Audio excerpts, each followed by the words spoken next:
Welcome to Coach David Schuman's Success for Life podcast, where Coach Schuman tackles the important topics and interviews the very best in business, sports, and leadership to help you maximize your success. If you're looking to get the most out of everything you do, then listen now to the Success for Life podcast. This is Coach Schuman here for the Success for Life podcast. I have a very special guest on here today, Buck Joffrey, former medical doctor who is now, well, still an MD, but who has translated his incredible intelligence, incredible knowledge into the wealth accumulation, management, and development field, helping other people really success from a financial standpoint. Welcome to the Success for Life podcast. Thanks for having me. Tell everybody a little bit about your background. You have a very unique background. You don't find a ton of medical doctors, surgeons that go on and tackle. They usually just take their money and sock it away, right? They tackle the actual wealth formula equation and how to accumulate that. So tell us a little bit about your background. Yeah, so I am I would characterize myself as your typical A student. I graduated, went to one of the better colleges, better named colleges out there, got, A's there, went to one of the better medical schools out there, got, A's there, ended up in a neurosurgery residency and did some additional training in cosmetics later after doing head and neck surgery. I'm massively overtrained, massively overschooled, massively in terms of academics, what you would call a success. What I would tell you is that what is unique, I would say, is that most people who are the reason that most people like me, who are good students and surgeons and such, don't end up becoming entrepreneurs and doing anything different is because we're not really used to failing in life, right? So I didn't really fail in life per se. And that wasn't my reason for going into entrepreneurship. After finishing my training in 2008, I actually, like a lot of entrepreneurs, read a Robert Kiyosaki book by accident in a Puerto Vallarta airport. I found it in some dingy bookstore, and it was a cash flow quadrant. And to that date, I read it on the plane on the way back from my honeymoon, and it was like a lightning bolt hit me. It was like nobody told me that this entire world of entrepreneurship existed, right?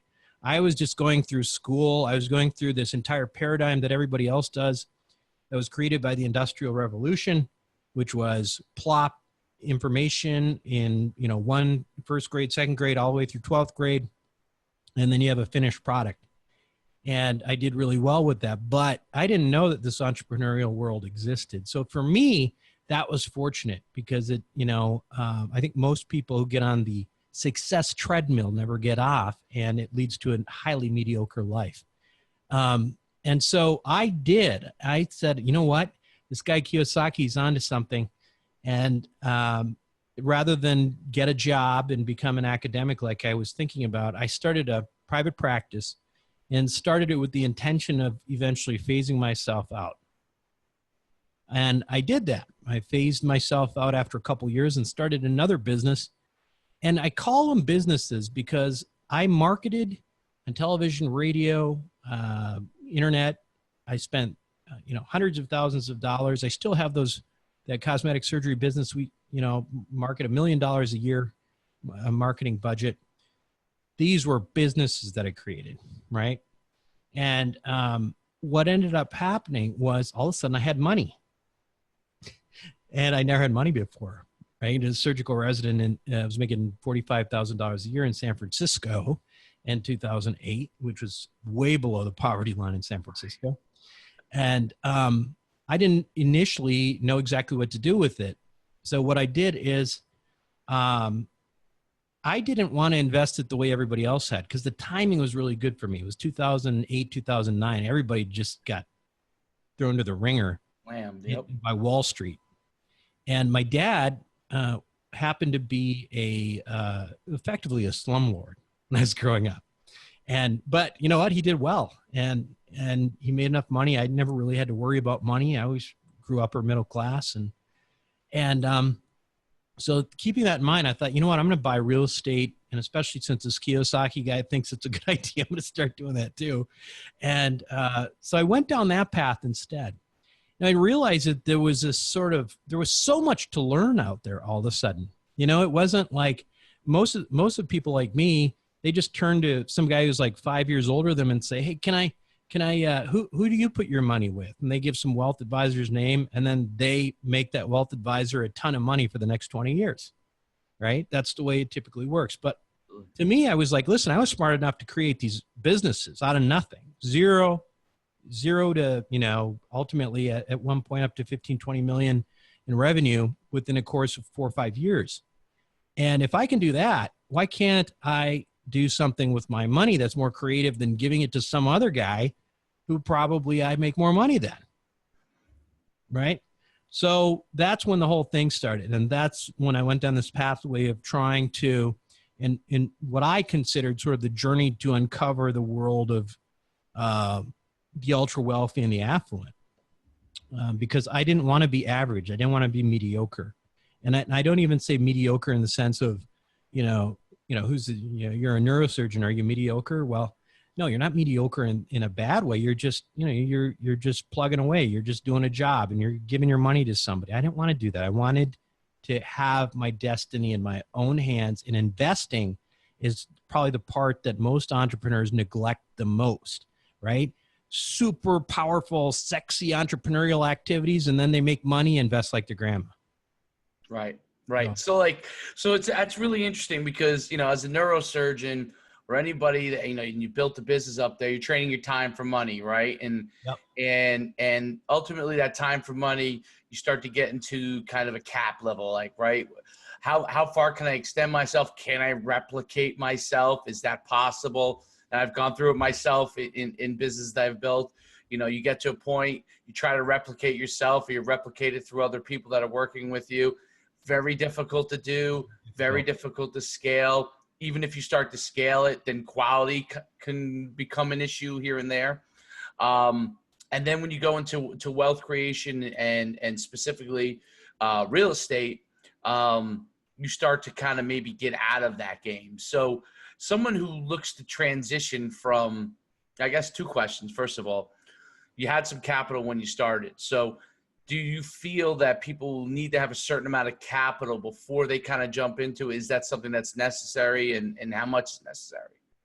Yeah, I do think it's necessary. I mean, here's the thing, right? Entrepreneurship is a great place to generate the capital needed to invest. But, you know, it's hard to invest without money. I mean, that's one of the biggest, that's one of the biggest fallacies out there. You hear in a podcast, and it sounds like all you need to do in real estate is, say you're in real estate and start talking about cash flow, and you're going to become you're going to be financially free in 5 years. It doesn't work that way. The reality is that there is math behind this. The math is that, wealth is, I have an equation. I usually say it's wealth is the product of mass, which is how much money you put into investments, times leverage, which is using other people's money, times velocity, which is essentially your return, your cash on cash investment, cash on cash returns. And so the big challenge there is that, you got to have mass, right? Then it doesn't matter how much leverage or velocity you have. You got to have mass. So, to your point about, working harder, multiplying yourself, I think for a period of time, that's okay. I mean, I think in the entrepreneurial world, we often talk about scaling. We often talk about, don't have a business that just relies on yourself. I think these things are all true. But sometimes if you're doing pretty well with that, then you're creating money that you can use to do other things, right? One of the mistakes that I have found that a lot of my entrepreneurial friends have made, and to a certain extent I made early on, was that they get so uniformly interested in just their own business that they never take money off the table to start to invest and create other streams of income that are maybe more passive, maybe not require as much time. and they do really, really well. They're making, $1 million, $2 million a year, and they keep dumping extra money to grow and grow and grow. And then one day something bad happens, right? And maybe it's a temporary thing, but you don't have a lot of money. And then you realize, holy cow, I got everything I own, everything I am in this business. And that is scary as hell, right? That's scary as hell. And so I have been there to a certain extent, and I have done that to a certain extent. So I would just say to people that, if you're doing well, I mean, that's great. Just make sure that you start thinking of, okay, well, what happens if this business goes south? Am I coming up with a plan B simultaneously that's not going to make it so I'm like completely broke? And I want to recap so the listeners can understand it. I think what's really interesting is your formula: wealth, mass times leverage times velocity, which is cash on cash. So the cash you make, and then utilizing that, right? That's to be able to turn it over. That's velocity. Yeah. Got it. And then obviously, Kiyosaki is a big on multiple streams of income. So you're talking entrepreneurship, leading. You might have to trade some time for cash. In order to build your initial capital, and then taking that and then be able to spin that, following that formula to your second stream of income, which some form of real estate, and utilizing that kind of financial sector to be able to build a second stream. It doesn't necessarily have to be real estate. What I would tell you is, and this is kind of, this is what my podcast is about, Wealth Formula Podcast, which is that I invest in a lot of things, right? In a lot of different things. It doesn't have to be real estate. What my point is simply that you can, if you do a little homework and you're crafty, and you all out there are entrepreneurs, you're all crafty and you're curious and you're interested in learning, treat it like another business. Treat your investments like another business, right? If you look at the paradigm that the wealthy follow, that's what they do, right? They don't make a bunch of money, and the Rockefellers are not investing in mutual funds, Right. Right? I mean, right. So why are you? Right. That's the point. If you're crafty and you can educate yourself a little bit, you're going to find that you can get much better returns than you're just going to give to, some wealth advisor. People talk about how the market's done so well in the last few decades. And if you look purely on the S&P 500, those numbers are decent, but the reality is that most people have these retirement accounts, and those go into mutual funds. And if you look over the last 3 decades, people have averaged between 3 and 3.5%. And that's barely over inflation. Right. So you got to wake up to that, and you got to not just be, and it doesn't require as much time, and it doesn't require as much effort as building your business. And if you're anything like the other entrepreneurs who listen to my show and part of, my community, you're going to really get into it, because you realize, holy cow, there is 2 completely different worlds out there. One is for the poor, the middle class, and the upper middle class suckers who could afford to be investing like the rich. And then there is the way that the ultra wealthy and rich invest. It's completely different. What's an instrument that people might not normally utilize in building their wealth that you recommend? And how do you utilize it in your portfolio? Here's a good one right here. So there's a product which, we always use kind of names so people recognize them. But we got Wealth Formula Banking. It's got a lot of names to it, but that's what we call it. And it's a type of whole life insurance product, but it's not really used for insurance purposes. The idea is that you overfund this thing, and you get, ultimately what it results in over the course of a couple of years is 2 things. It results in your life insurance becomes free after about 2 years because of the money you're making on it. And then you have this fixed return on investment that you get on that, which is typically about 5 to 6% per year. Now that in itself is not super exciting to me, although 5 to 6% and it grows tax free, that's actually pretty good. But to me, I'm totally greedy about returns. 5, 6% does not get me excited. Now, but what here's really interesting is that the way that the wealthy set them up and the way that in wealth formula banking concept sets it up, that usually by the end of the second year, all the money that you've put in becomes cash value. In other words, you can borrow it back out. So you might wonder, why in the world would I borrow money out anyway? I mean, then what's the point of even putting it in, right?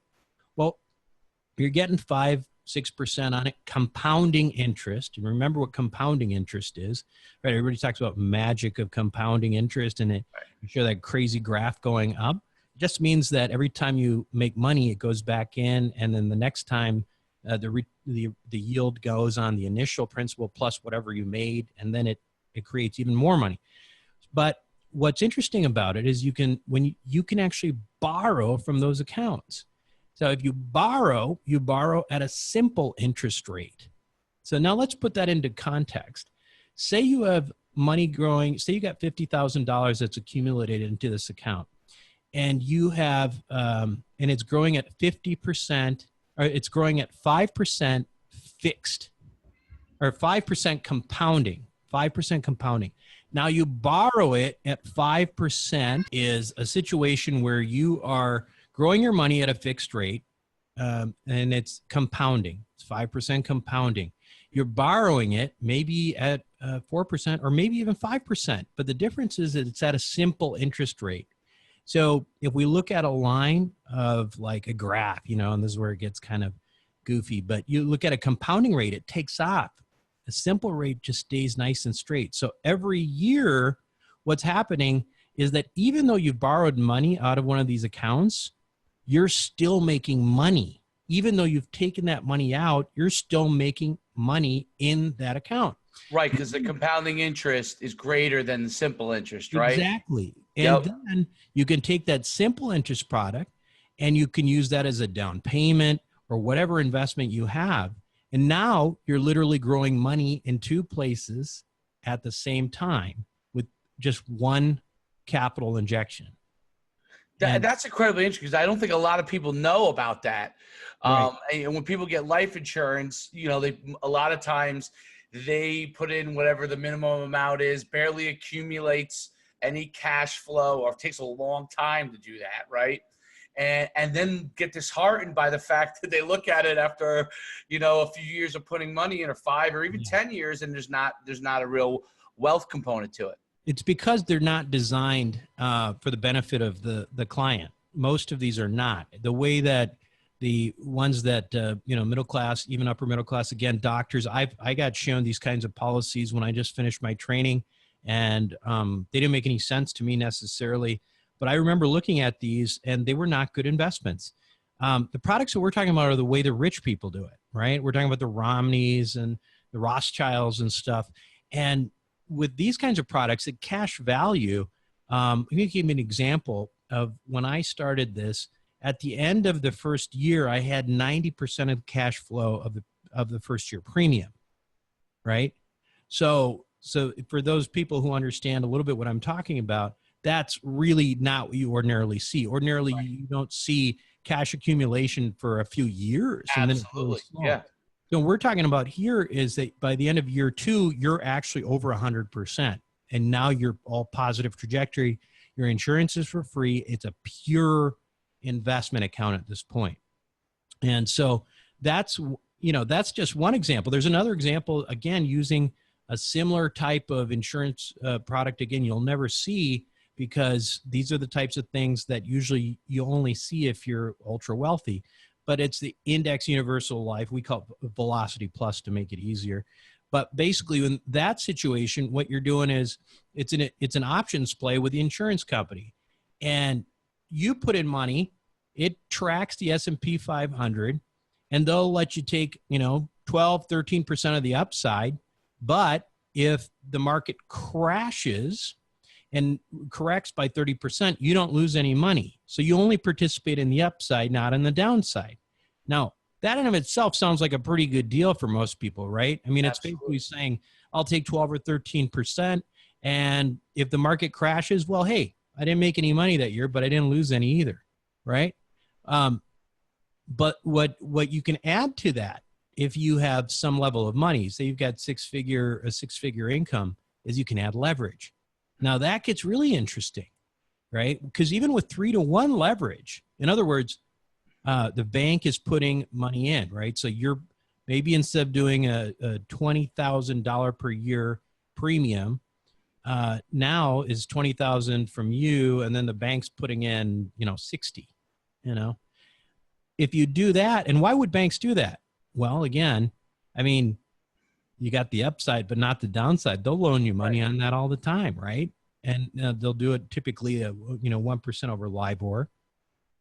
So the ultra wealthy are taking these, and they're putting massive amounts of leverage on them, right? To the point where sometimes you don't even have to put money in. It's all collateralized. And then what happens is when you put leverage on, the S&P 500, it becomes very, very interesting.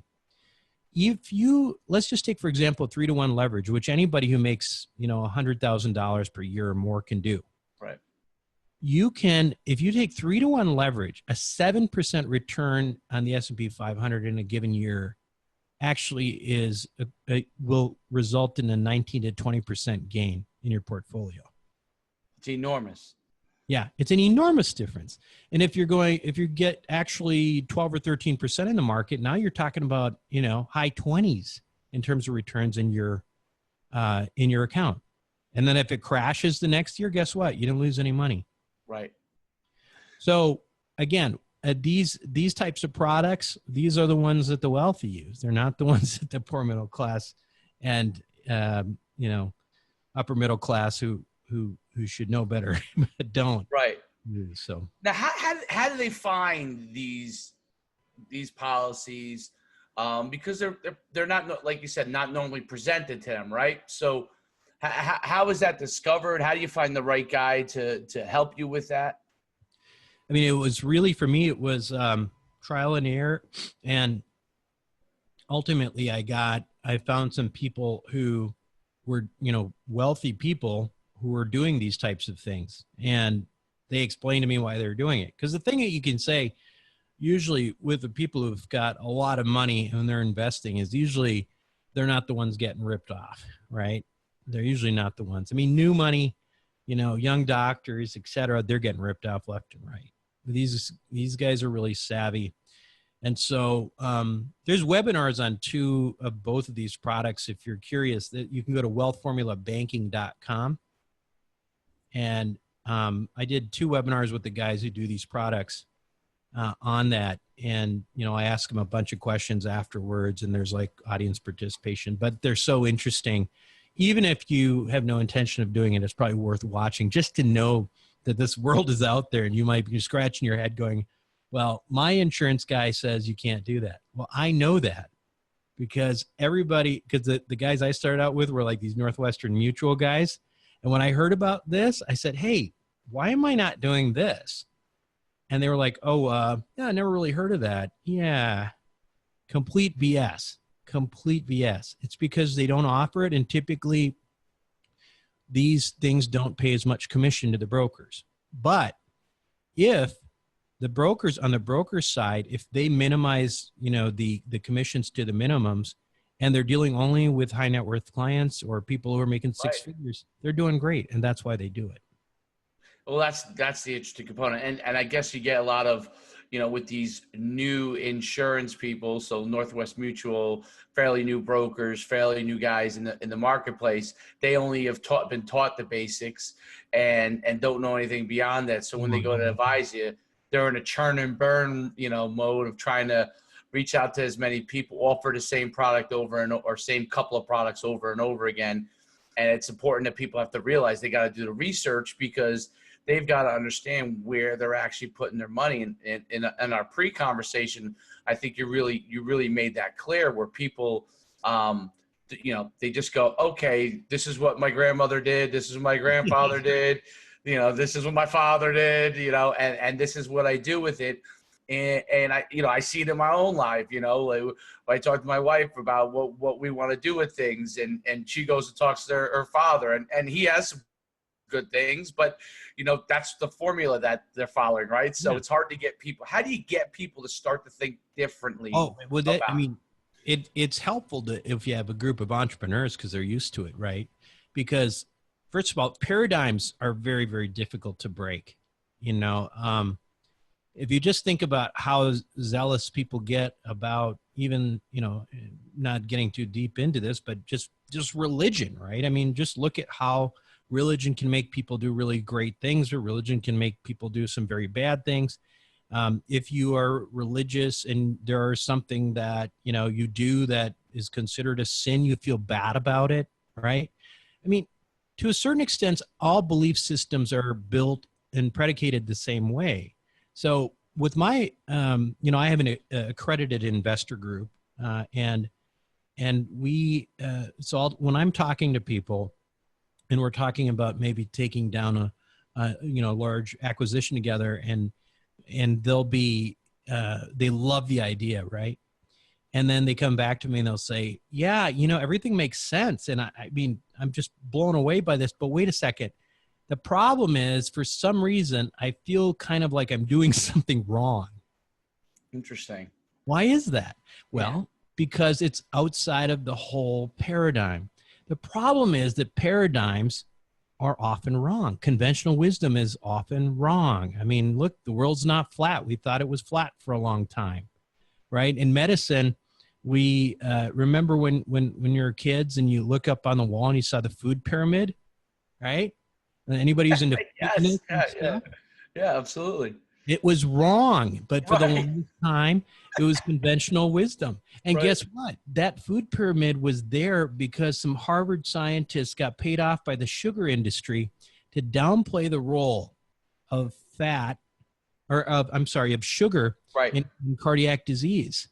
And that resulted in a generation or two of obese people. Absolutely. So what you find is not only can conventional wisdom be wrong, but conventional wisdom can be the product of special interests. And that's where Wall Street comes in investing, right?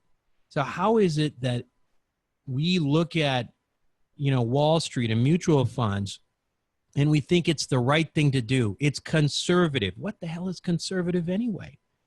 Before Wall Street, the wealthiest people in the world were, and they still don't, invest in mutual funds.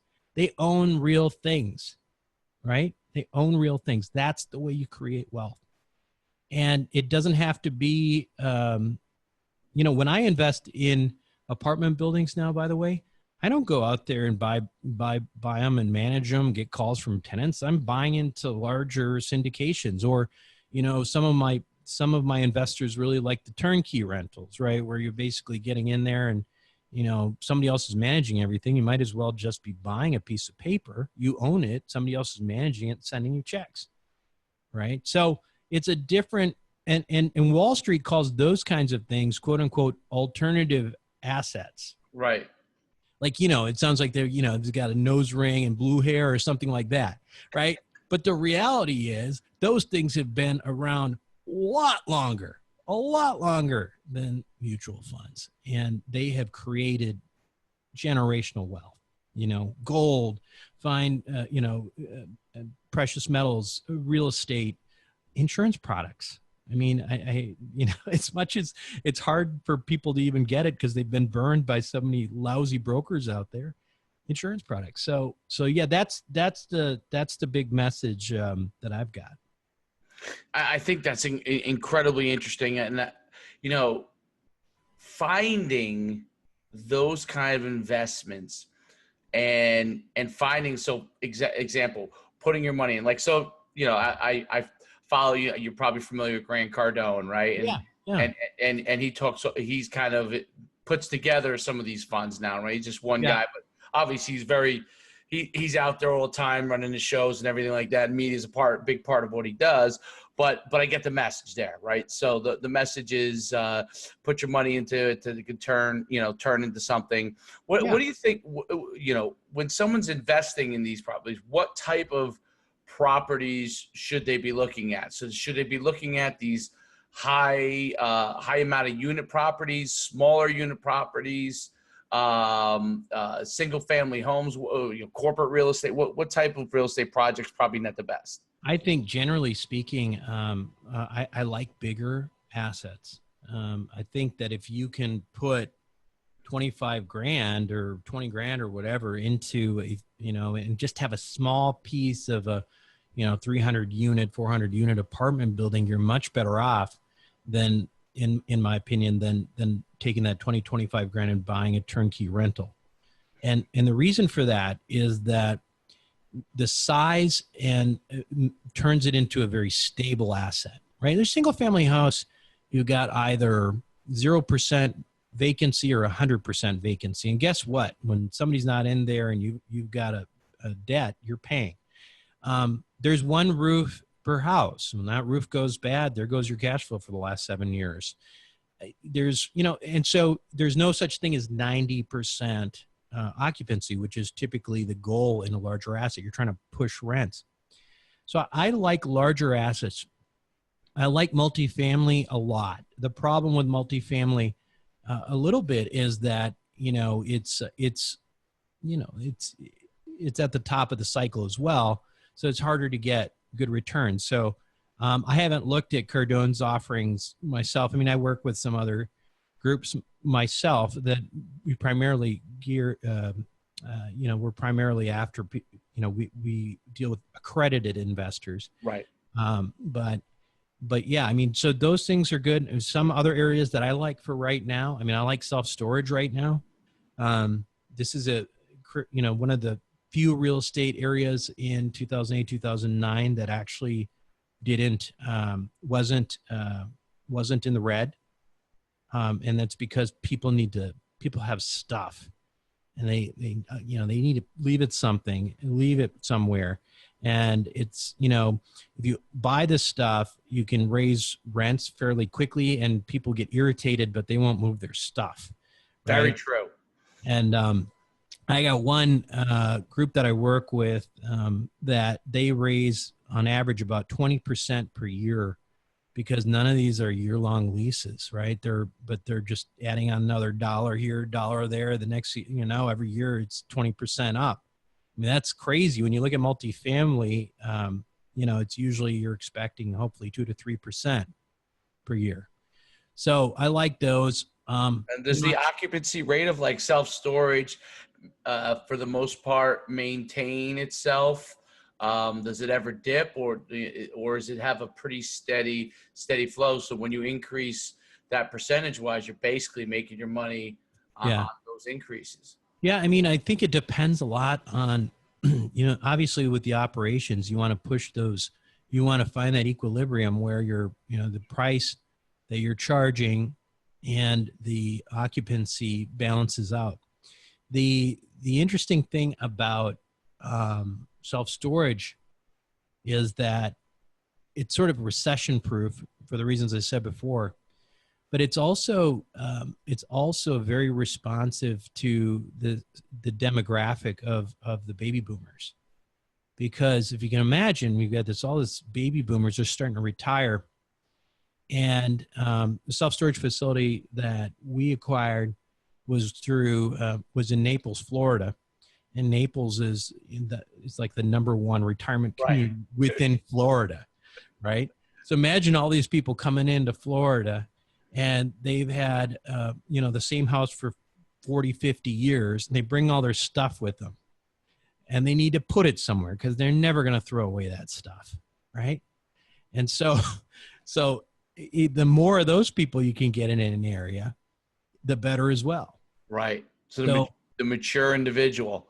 Yeah, exactly. The mature individual. Now, and just to be clear, I think it's an important point that you brought up with the way Grant's doing stuff too, because this is really important. This stuff used to only be available to the ultra wealthy. You could really only invest and have fractional ownership if you were what's called an accredited investor. And I've said it a few times, but basically the definition is, you make over $200,000 per year, $300,000 per year if you're filing jointly, or you have a net worth of $1 million outside of your personal residence. But it used to be the case that you couldn't invest in anything like this unless you met those criteria.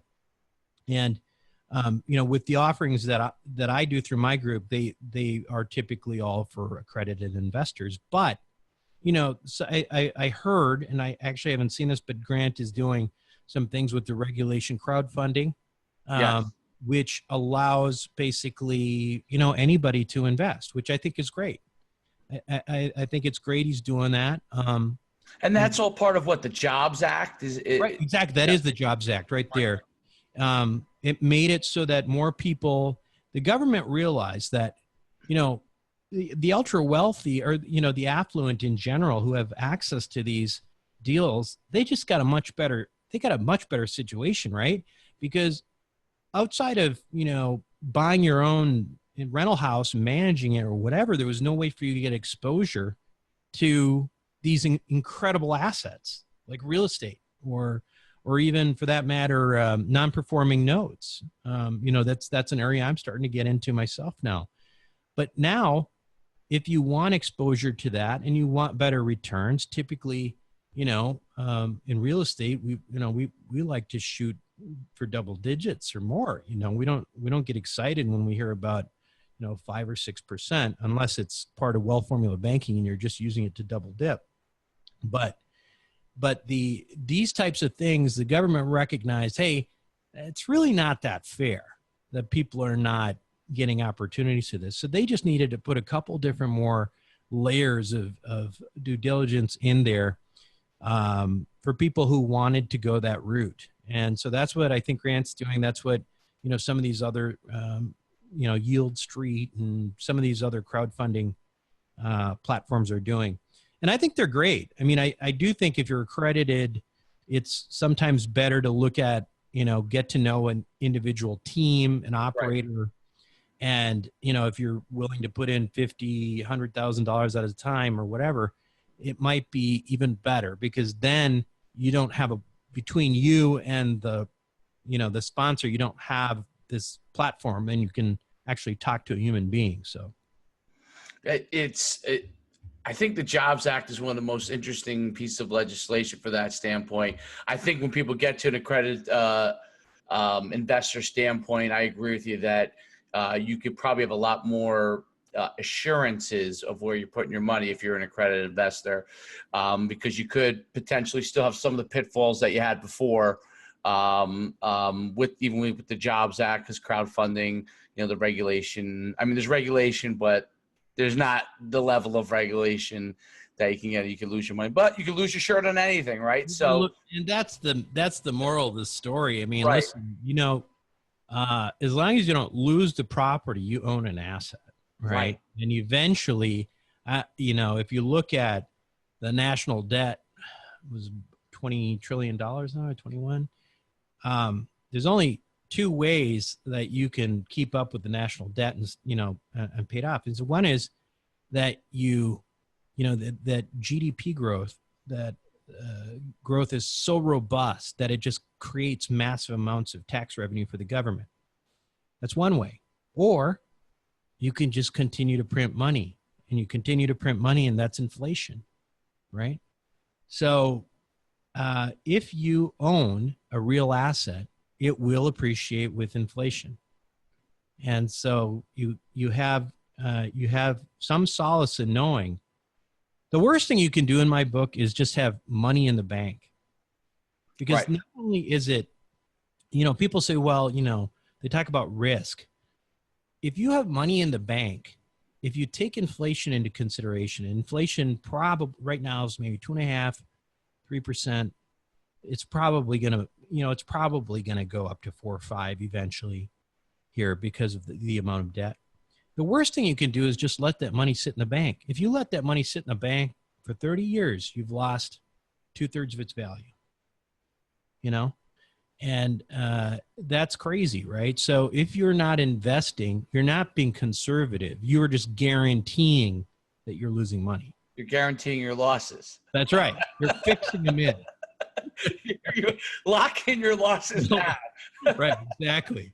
I think that's some really, really incredible stuff and stuff that people really need to begin to understand is to be mindful of it. And because there's so much information out there, they can, now they have the position to be able to do the research necessary. I mean, shoot, they can just listen to your podcast and get a lot of that information themselves. I guess my final question is, what is the right mix of, and maybe it's percentage of where you put your money in investing versus building your business versus real estate? What do you feel is, I guess, the best mix to do with your money? I think it depends a little bit on how old you are, right? I mean, if you're in your 20s and 30s and you're just plowing money, early 30s, you're just plowing money back into your business. I get it. I mean, I've been there. You just want to, but you got to at some point start splitting it, and me right now, I'm 44, and I'd say, for me, reinvestment at this point in anything I'm doing, is probably like 25%, right? 75% of the money I'm making, I'm driving it into other things that I know are proven to make me money over time. So that if one of my businesses, and I just had one business that just kind of went south after being massively lucrative and ending up shutting it down. Now, if I only had that business, I'd be screwed. Right. But now I've got all sorts of these other things going on. It takes time, but I think as long as you're out there putting some aside and getting some, what I would call financial education, because that's really what this is, and using it and thinking this is your second business, this little business that you're starting, and you're going to figure out how you're going to take this amount of money and turn it into more money. I mean, that's a business, right? Right. If you can work on that as a secondary business, I think that over time, you may find that you're like, well, gosh, I'm making more money than I am in my original business. And, so I think that how much is a tough question. I mean, it's a personal thing for sure, but I do think everybody ought to think about it, because I can just tell you that I would have done things a little differently. I took some big swings that I thought, well, gosh, if I do that and that works out, it's a $50 million, payday, and failed and realized that was 2 years of all the money I made. And those are dead years now. And I'm not saying don't take your shot. It's just be careful. That's all. Right. Be smart how you take your shot. Smart. Yeah. Incredibly educational. I mean, one of the most educational interviews that I've ever done. Can you just tell the people where they can get your podcast, where they can find you, any social areas and website, and so they can get in touch with you and find out more? Yeah. So the podcast is just Wealth Formula Podcast, and you can find that iTunes, Stitcher, we put it on YouTube as well. Wealthformula.com. It's there as well. There is there's a book that you can get at wealthformula.com. It's 7 Secrets of Eternal Wealth, which is really just foundational stuff. Like it's just trying to look and reset a paradigm like we talked about before, and talking about like the way wealth has been created historically a little bit. Right. So that's probably useful. And I think those are the. You could also text me for that book. You could text 44222, and then just put in Wealth Formula, which is one word, 44222 Wealth Formula, and you can get access to that book for free. It's not, it's the basics, but the podcast is really, and we have a forum and community if you get interested in it later. But start with a podcast, and I think that if you're interested, I think you'll, in what we talked about today, I think you'll find that interesting. So, yeah, I think the rabbit hole of wealth that you're talking about could really be a lucrative one. And and people identifying and understanding that is unbelievable. Well, I thank you so much for coming on the podcast. The information is invaluable. So many things that you're sharing, people probably have no idea about, and that's one of the beauties of a podcast like that. You know, being able to share that information. I can't thank you enough for being on the Successful Life podcast. Yeah, thanks for having me, man. Hey, my pleasure.